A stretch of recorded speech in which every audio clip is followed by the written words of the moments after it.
देश के पिछले 2 लोकसभा चुनावों से राष्ट्र की सत्ता की कमान भाजपा के हाथों में ही आ रही है और अब भाजपा 2024 के चुनावों की तैयारी में भी जुट गई है।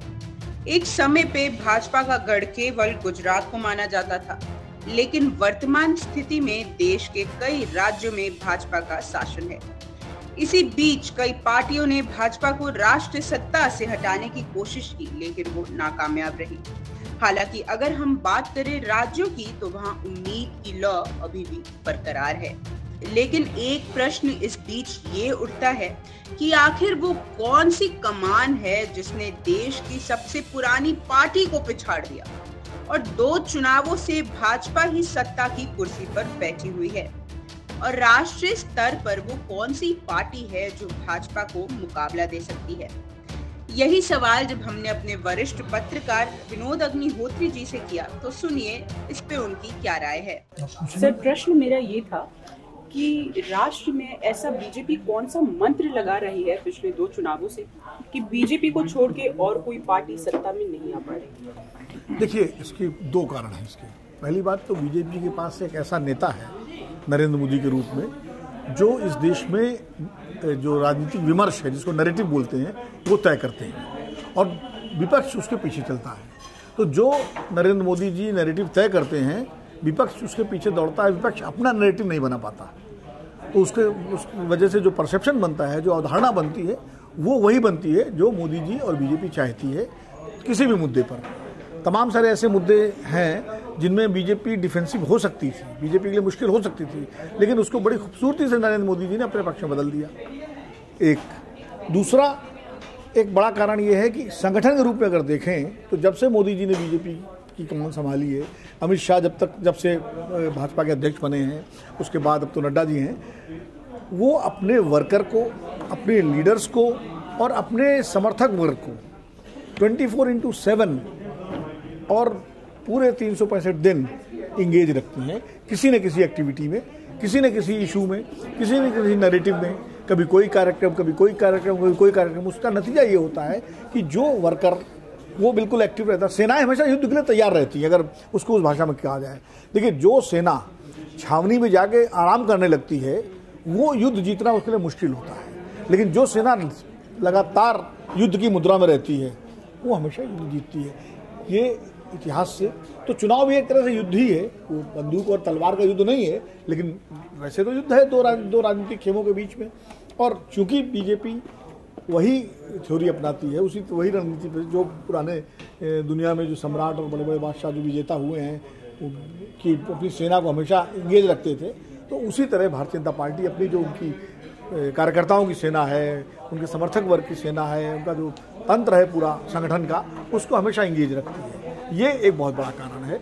और दूसरा जो मैंने नेता का बताया, और तीसरी बड़ी बात ये है जिसको मैं कहूँगा कि मुद्दे, बीजेपी भावनात्मक मुद्दे उठाने में बीजेपी बहुत सफलतापूर्वक जो है उन मुद्दों को उठाती है और उनको राजनीतिक रूप से भुना लेती है, जबकि दूसरे दल जो है राष्ट्रीय स्तर पर तो कम से कम इसको नहीं कर पाते। अब जैसे सर्जिकल स्ट्राइक, पुलवामा की घटना के बाद जो बालाकोट की स्ट्राइक हुई, एक आर्मी का ऑपरेशन था, बड़ा सफल ऑपरेशन था, और जिस तरह से बीजेपी ने उसको एक भावनात्मक रूप दे करके अब पूरे देश में राष्ट्रवाद का ज्वार पैदा किया, वो काम कांग्रेस पार्टी तब नहीं कर पाई, जबकि उसके कार्यकाल में भी कितनी बार सेना ने तमाम सारी स्ट्राइक्स इस तरह की, लेकिन उनका कोई प्रचार नहीं हुआ, न किसी ने जाना, न किसी ने समझा, लोगों को पता भी नहीं। अगर आप पुराने फौजियों से पूछे, वो बताते हैं साहब हमने कितनी बार पाकिस्तान की सीमा में जा करके और वहाँ जो है उनको मारा, आतंकवादियों को या उनको, तो लेकिन उसका कोई यूपीए में उसकी कोई चर्चा नहीं हुई, उन्होंने उसका कोई नैरेटिव नहीं बनाया। बीजेपी जो है, अगर नोटबंदी किया मोदी जी ने, बहुत आलोचना हुई, लेकिन उन्होंने उसको बना दिया कि किस तरह से गरीब के हक में है, ये भ्रष्टाचार के खिलाफ है, आतंकवाद के खिलाफ है, और लोगों ने उससे भरोसा किया। तो जो एक अब कोरोना में देखिए, कोरोना हुआ, ट्रंप की सरकार चली गई कोरोना की वजह से, लेकिन भारत में कोरोना के बाद उत्तर प्रदेश में भारतीय जनता पार्टी फिर जीतती है। क्यों? क्योंकि कोरोना की जो विफलता थी उस जमाने की, उसको टीकाकरण की सफलता से ढक दिया बीजेपी ने बड़े खूबसूरती के साथ। उन्होंने कहा कि ठीक है, कोरोना में दुनिया भर में तबाही हुई, हमारे यहाँ भी हुई, लेकिन हमने जितनी तेजी से टीकाकरण किया पूरे राष्ट्र का, पूरे देश का, उससे हमने कोरोना को मात दे दी। तो ये जो राजनीतिक कौशल है भारतीय जनता पार्टी के नेतृत्व का और खासकर प्रधानमंत्री नरेंद्र मोदी का, वो अपने आप में जो है भारतीय जनता पार्टी की सबसे बड़ी ताकत है। और विपक्ष के पास, चाहे कांग्रेस हो या दूसरे दल हो, उनके पास ऐसी ताकत राष्ट्रीय स्तर पर नहीं है।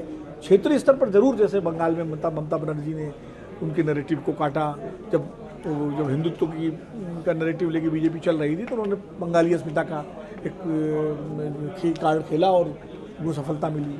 दिल्ली में अरविंद केजरीवाल ने जिस तरह से लड़ाई लड़ी और भाजपा के तमाम सारे शाहीन बाग से लेकर के और जो मंत्रियों के बयान थे जिसमें हिंदू ध्रुवीकरण की बात थी, उसको उन्होंने अपने विकास और अपने स्कूल और शिक्षा और स्वास्थ्य के मॉडल से के नैरेटिव से उसको काटा।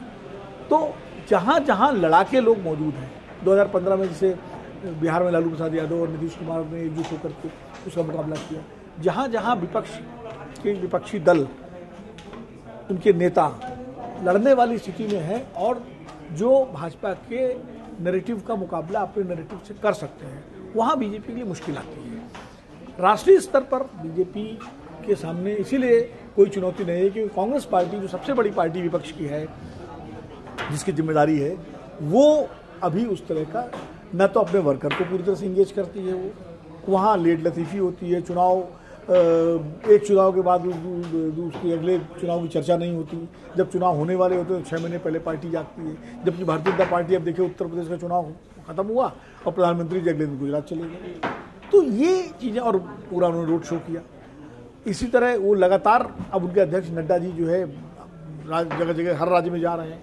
तो ये जो आर्ट है भाजपा की, अपने संगठन को बिल्कुल एक्टिव रखना और अपने मुद्दों को जनता के बीच में सफलतापूर्वक ले जाना, वो है। और अपनी बात को मैं समाप्त करूंगा एक लाइन और कह के कि भारतीय जनता पार्टी का जो ऊपर से नीचे तक जो तंत्र है संगठन का, राष्ट्रीय स्वयंसेवक संघ का तंत्र भी उसमें उनको मदद करता है। वो जो भी ऊपर तय होता है जो मुद्दा, उसको उसके लोग नीचे तक, ग्राउंड तक ले जाते हैं, टॉप ऑफ द टाउन बनाते हैं। कांग्रेस में ऐसा नहीं हो पाता है। कांग्रेस में क्या है, मैं उत्तर प्रदेश का उदाहरण दूँ, लड़की हूँ लड़ सकती, बड़ा अच्छा नारा दिया था प्रियंका गांधी ने। जेंडर पॉलिटिक्स उन्होंने शुरू की थी, जो कम्युनल और कास्ट पोलराइजेशन को काउंटर करने के लिए, मुकाबले के लिए। लेकिन प्रियंका गांधी तो बोलती थी, नीचे गांवों तक, शहरों तक, कस्बों तक उस नैरेटिव को, उस मुद्दे को ले जाने वाला तंत्र कांग्रेस के पास नहीं था। ना कांग्रेस के नेता ले जाते थे, ना वर्कर। वो तो बस बारातियों की तरह आए, रैली मीटिंग हुई, जैसे बारात में लोग जाते हैं शादी ब्याह में, जयमाल हुआ, खाना खाया, लिफाफा दिया, नमस्ते किए, चल दिए। तो उसी तरह कांग्रेसी कार्यकर्ता जाते हैं। राहुल जी आ गए, प्रियंका जी आ गई, अब सोनिया जी आ गई, मीटिंग हो गई, आप गए, हम फोटो खिंचाया और उसके बाद अपनी गाड़ी में बैठे घर चले गए, फिर पीछे कोई फॉलोअप नहीं होता। बीजेपी में नहीं होता है। बीजेपी में मोदी जी रैली करके जाते हैं, जो बोल के जाते हैं वो बात फिर बीजेपी के जो रैली में आए वो तो सुनते ही हैं। बीजेपी के कार्यकर्ता उसको गाँव घर घर ले जाते हैं। ये उनकी आर्ट है। तो ये सब चीज़ें हैं जो बीजेपी को राष्ट्रीय स्तर पर, देश के स्तर पर, और कहीं कहीं जिन राज्यों में भी विपक्ष मजबूत नहीं है या बीजेपी और कांग्रेस का मुकाबला है, वहाँ भी बीजेपी जो है ताकतवर हो जाती है। सर, मेरा एक और सवाल होगा आपसे, आपके हिसाब से और कौन सी पार्टी है जो बीजेपी को मुकाबला दे सकती है?